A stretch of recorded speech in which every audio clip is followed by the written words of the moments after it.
নমস্কার বন্ধুরা, অ্যাট্রাকটিভ এগ্রিকালচারের পক্ষ থেকে আপনাদের সকলকে আরো একবার স্বাগত জানাই। তো আজকে একটি আবহাওয়ার খবর নিয়ে উপস্থিত হয়েছি, কারণ আবহাওয়ার খবর জানতে না পারলে কৃষকদের প্রচুর অসুবিধা হয়ে যাবে। কারণ যে স্প্রে করা হয় বা জমিতে পাওয়ান দেওয়া হয়, এটা পুরোপুরি ডিপেন্ড করবে আবহাওয়ার উপরে। আবহাওয়া যদি খারাপ থাকে, স্প্রে করলে কোনো আলটিমেটলি লাভ হবে না, এবং জমিতে পাওয়ান দেওয়া হয়ে গেলেও যদি বাই চান্স বৃষ্টি হয়ে যায়, তাহলে কিন্তু সেক্ষেত্রে ক্ষতি হওয়ার সম্ভাবনা থাকে। তো সেই কারণে একটু থামতে হবে কৃষকদেরকে, কারণ 13, 14, 15 এই 3 দিন বৃষ্টির সম্ভাবনা।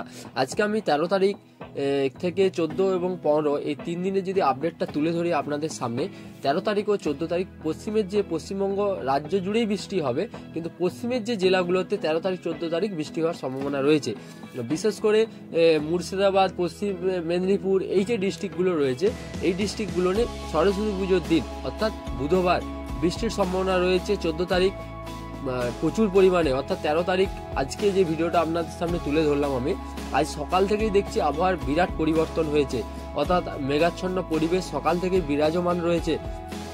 14 তারিখ এটা বাড়বে, অর্থাৎ 14 তারিখ আমাদের যে পশ্চিম মেদিনীপুর, পশ্চিমবঙ্গের পশ্চিমের দিকে ডিস্ট্রিক্টগুলো রয়েছে, এতে বৃষ্টির সম্ভাবনা রয়েছে।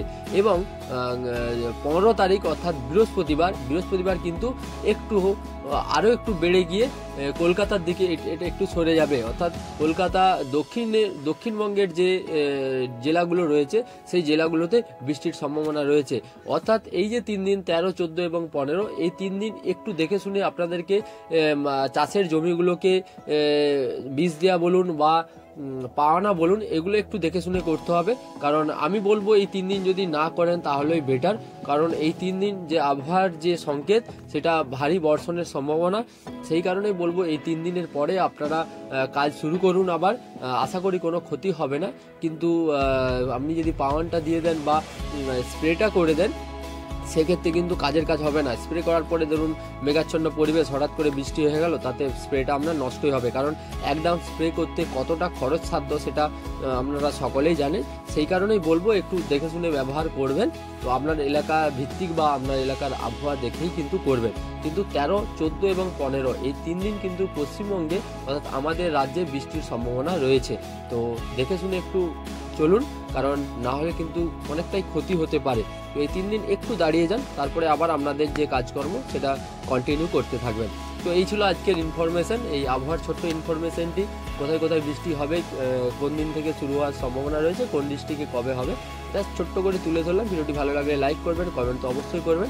আবারও দেখাচ্ছি নতুন কোনো ভিডিও নিয়ে, নতুন কোনো আপডেট নিয়ে আপনাদের সামনে। সো বন্ধুরা, আমাদের চ্যানেলের মাধ্যমে এগ্রিকালচার রিলেটেড নতুন নতুন ভিডিও আপলোড করে থাকি।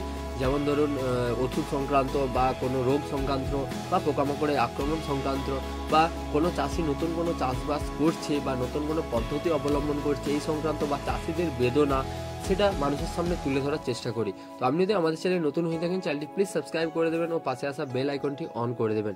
আর আপনাদের সকলকে অসংখ্য ধন্যবাদ জানাই এতক্ষণ ধৈর্য সহকারে ভিডিওটি দেখার জন্য। সকলে খুব খুব ভালো থাকবেন। আবারও দেখা হচ্ছে নতুন কোনো ভিডিও নিয়ে আপনাদের সামনে।